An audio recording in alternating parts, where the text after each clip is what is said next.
Hi everyone, Hari ओम।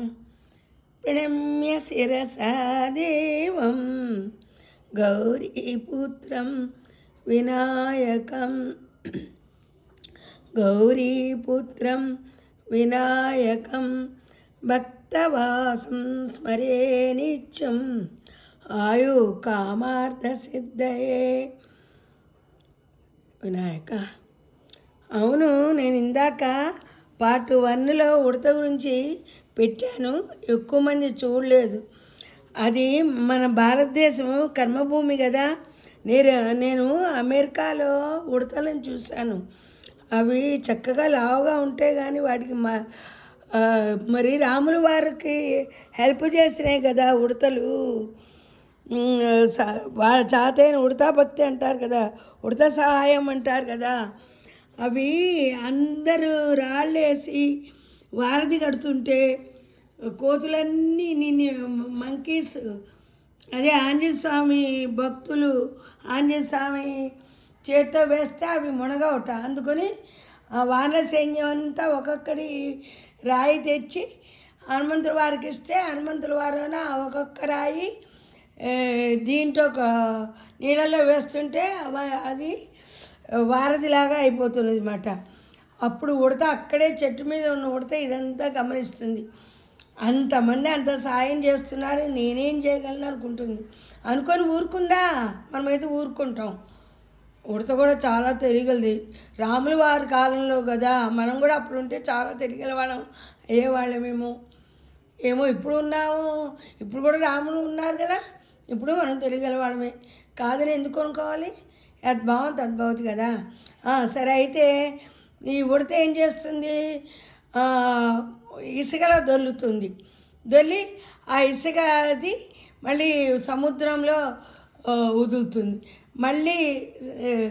మళ్ళీ వచ్చి మళ్ళీ ఇలా చేస్తూ ఉంటే రాములు వారు చూస్తూ ఉంటారు. చూసి ఉడతని దగ్గరికి పిలిచి ఒళ్ళో కూర్చోబెట్టుకొని ఇలా ఇలా ఇలా వీపు నిమురుతారు. అందుకనే 3 సార్లు ఏర్పడతాయి అన్నమాట.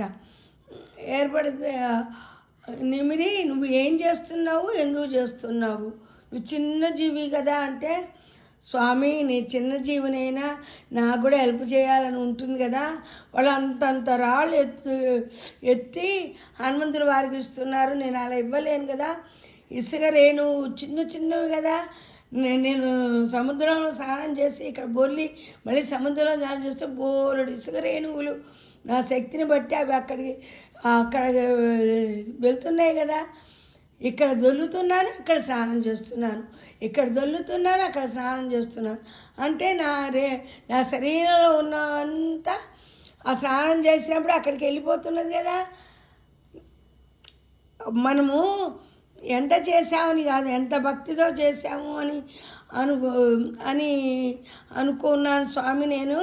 నేను అంతంత రాళ్ళు మొయ్యలేను కదా. ఏదో నా స్వామికి నేను కూడా ఏదైనా హెల్ప్ చేద్దాం అనుకున్నాను స్వామి రామా అంటుంది. అప్పుడు రాములు వారు అంటారు, నీ తరతరాలే గుర్తుండిపోతుంది, నువ్వు చేసిన సేవ నీతో పోదు అని చెప్పి ఇలా చారు వీపుని ముడతారన్నమాట. ఇవాళ నేను ఆ ఉడతని చూస్తుంటే అదే గుర్తుకొచ్చింది అన్నమాట. అది గుర్తుకొచ్చి మీకు పార్ట్ 1లో పెట్టాను. మీకు ఇదంతా తెలిసే ఉంటుంది. ఇది భారతదేశం. కర్మ అంటే పని. మనం మంచి పని చేసినా దాని ఫలితం ఉంటుంది, చెడు పని చేసినా ఫలితం ఉంటుంది. మనం తెలిసి మంచి చేస్తాము, తెలియకుండా చెడు చేస్తాము. మనం మంచి అనుకున్నది చెడు కావచ్చు, మనం చెడు అనుకున్నది మంచి కావచ్చు. అన్నీ ఆ దేవుడి మీద భారం వేసి మనకు చాతైన సాయం, చాతైన పని చేయాలి. అది చిన్నదైనా సరే పెద్దదైనా సరే, ఎంత చెట్టుగా అంత కాలంటారు కదా. ఇది ఎందుకు చెప్పానంటే, నేను ఈ కథ మా మనవాళ్ళకి చెప్తుంటే మా చిన్న మనవాడు అడిగాడు, అమెరికాలో ఇలా చెప్పారన్నమాట. చూస్తే అమెరికా మరి బామ్మ తరతరాలు అవి ఉంటాయి అన్నావు కదా, మరి ఏంటి మరి మన ఇండియాలో నేను ఎప్పుడు ఉడతను చూడలేదు, ఇక్కడ చూశాను కానీ ఇక్కడ ఒక్కదానికి చారలు ఇవేంటి అన్నాడు. అంటే నిజమా ఈ మాట అని చెప్పి నేను ప్రతి ఉడత దగ్గరికి వెళ్ళి చూసి వచ్చాను. నాకు కనబడ్డ ఉడత అన్నిటికీ ఏ ఉడతకి అక్కడ లేదు. ఇప్పుడు ఇప్పుడు ఇక్కడికి వచ్చా 2-3 ఉడతలు చూస్తాను ఇండియాలో. నేను చూసిన వాడన్నిటి చాలా ఉన్నాయి. అప్పుడు అనుకున్నాను, ఓహో లంక అంటే మన ఇండియాలో కదా సేవ చేసింది ఉడతలు. అందుకని ఇండియాలోనే చారలు ఏర్పడి ఉంటాయి ఉడతలకి, అక్కడ ఉండవేమో అనుకున్నాను. మీరేమంటారు? ఇండియా కర్మభూమే కదా. అయితే share and like and subscribe. మీ శ్రీదేవి ఇది తప్పకుండా షేర్ చేయండి.